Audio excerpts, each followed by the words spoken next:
everybody. It's the J-Man again, back with another episode of This Week on YouTube.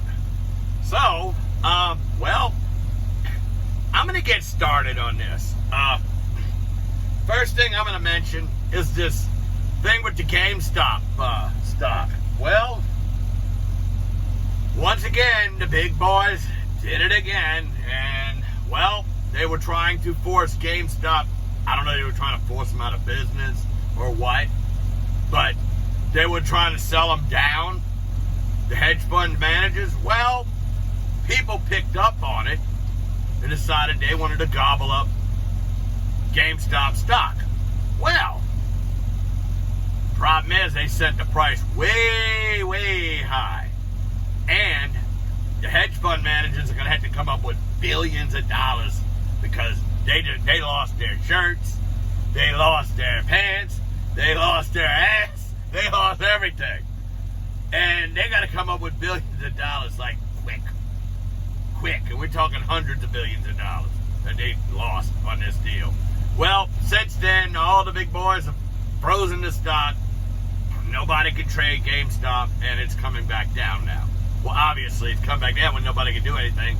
So people, just regular old people, decided, you know what, y'all going to play this game, and we made some money. You know what?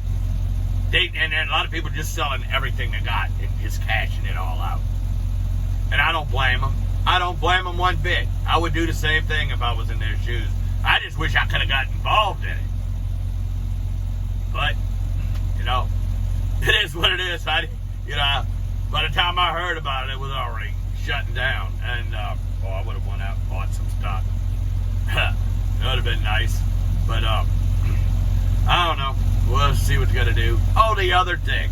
Yeah, there is one other thing I did want to talk about. It came up probably, I think yesterday or even today. Mitt Romney. Oh, yeah. Good old Uncle Mitty. He is basically saying all Republicans, lawmakers, and voters need to all come out and publicly say that Joe Biden legitimately won the election. Why do you got to do that? One, I'm an independent, so he's not talking to me. Two, I already said last Thursday, that I already acknowledged him as the President of the United States. That's all I got to do. How he did it, that's between the people who counted it, that's the people who witnessed it, and Jesus Christ. I don't know. I don't know if he did it right, wrong. I'm not here to judge. I've already acknowledged him as the President of the United States. That's it. That's all I got to do. Boom. He is. Now, he's not making good decisions, but that's, somebody's opinion. But one thing's for certain. Louisiana, Texas, and other oil-producing states, Pennsylvania, they're going to get hit hard. Hard. Trust me, hard. Very hard. I worked in the oil field at one time, so I know what it's about. I worked in it, I got into it in the late 80s, and early 90s, and I saw that time when it crashed. So, I know what's going to happen. So, and then, John Lurch Kerry. Yes, him. Supposedly he's in charge of this climate stuff. Climate czar. They're giving him.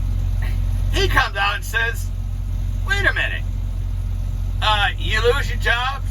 Oh, you go to factories and go build solar panels. Guess where the solar panel factories are? Well, I know people may not like the way I do it. I'm going to say it like Trump. China, China, China. China. That's where they're at. All of them in China. So, yes, John F. and Kerry, sure. Leave America, go in China. Go to China. Yeah, and go work for pennies on the dollar. Yeah, that's real smart. Real brilliant. All right, enough of the political crapola. got enough stuff going on, especially with all this stuff with the Saints and I'm going to talk about just very little. Saints are about $100 million over the cap. They got had some moves to make. You know, if Drew Brees retires and they do it right way, and they don't put in the paperwork after June 1st, it'll save them about $25 million off the cap. So that's 1/4 of it right there. But got to play the game right. Now, Drew could always say, I'm coming back. But at his age, does he really want to go possibly get another Tommy John surgery just to come back again? I don't know. You know, that's the point that I'm worried about. Yeah, and I keep saying something's wrong with my eyes. It's like leaking or something. I don't know. I'm not crying. I just feel moisture. So they got that. We're going to talk more about that on Bayou State Sports Saturday. This coming Saturday. Basically, what we're going to do is we're going to be capologists ourselves, and we're going to have Brian Bienemy on for the whole 8 o'clock hour. Then we're going to have Mike Fazan from 9 to 9:30, and then Mike, George, and myself, we're going to go ahead and we'll take the last half hour and basically put in our 2 cents. And so it's going to be all Saints. I decided this. Now, we'll be the following will be the Super Bowl. But we may not take the whole 2 hours talking about Super Bowl. I think next Saturday, not this coming Saturday. This coming Saturday we're gonna do Saints. I think I want to talk LSU football and recruiting and all that, because that's going to be right there. And probably gonna try to bring in our recruiting guru from CrestCitySports.com, Renee Nato. We'll probably do that in the first hour, and then the second hour will be all Super Bowl. Obviously, we know it's almost said New England, Tom Brady. Tampa Bay hosting for the first time. A home team is hosting in their stadium against the defending champions, Patrick Mahomes and the Kansas City Chiefs. So, either way, LSU fans will be happy one way or the other. You'll either have the 3 guys with the Bucks, or you'll have the 3 guys with the Chiefs. So either way, but 6, that's also the most. So, I think we'll do that. We'll talk LSU first hour next week, because that'll be right around recruiting. All the numbers will come in at that point. So we'll talk about it then, and talk about what they got coming back and everything else. So we'll do that next week. So it's gonna be all Saints, all cap stuff. So we're gonna be talking nothing, free agency, who they should bring back, who they shouldn't bring back. And, if you see this, Nader Murphy, if you see this, you wonder who, but it wasn't you, it was actually Chris Rosbagoon. He actually asked the question, I don't know who this guy is that calls Taysom Hill Thumbelina, but I think he's funny. Well, his name is Mike Fazan. So, yeah, Mike Fazan, who comes on my show. He also goes on Eric Asher's show that comes on 106.1 Nash Icon in New Orleans. And Eric Asher before Ken Trahan All Access comes on. So, yeah, Mike Fazan, that's who he is. And he said it on the show so many times. But it's true, how many times he fumbled? But I don't know, we have Fumbleina, Fumbleloser. That's what we call it. Hill Fumbleina, I guess we call Jared Cook Fumbleloser. Because Fumblepalooza or something. Yeah, maybe. But that's one that's going to be going. I want to talk about the Texans, all right? We'll get in, that's the other. We'll get into quarterbacks and all that stuff. The Stafford, the Dak Prescott, Watson, Deshaun Watson. We'll get in that. I'm going to talk about Deshaun Watson coming up right in a minute. But, man, wow. Must be allergies or something. But it just keeps leaking. Anyway, yeah, we're going to talk about the Texans, but we'll talk about all that. Quarterbacks that could possibly go different places and all that. We'll talk about that also on Saturday. But right now, I'm going to talk about the Houston Texans. We got about 5 minutes left, so I figure that's good enough. Well, the Texans earlier this month went and hired Nick Caserio as their general manager, and Deshaun Watson did not like the process, so then he asked to be traded. So they decide, all right, well, we're gonna go ahead and name my head coach, and it's David Culley, and so and he's coming highly regarded, but problem is Watson still, he reiterated that he wants to get traded. Now, Texans don't have to trade him, but let me tell you, if they do trade him, let me tell you what happens with Culley. Let me tell you what happens with Culley. Nope, not a sponsor. Just my lunch. So Culley comes in. So, okay, they traded away Watson. He won't have his quarterback. Well, they got a so-so receiver core. They're not really that... They're pretty thin at running back. And as far as that line, I'm not too familiar with their offensive line. I know they're an average line. But think about this. This is David Culley. Comes in. First head coaching job. He's already hamstrung. So what happened? Okay, he doesn't have Watson. Boom. So he doesn't have the quarterback he thought he was going to have when he agreed to take the job. Second part, he can't even hire his own staff. Yeah, you heard that. Yeah, the president and the general Caserio and the president, name escapes me, but I saw it earlier. But they told him, we're going to hire the staff. So wait, I'm the head coach. I'm not going to have a chance to make my own staff. I can't put my own staff together. Is that crazy? Is that crazy? That is insane. But all the positions have been taken now. All 6 of the coaching vacancies have been filled.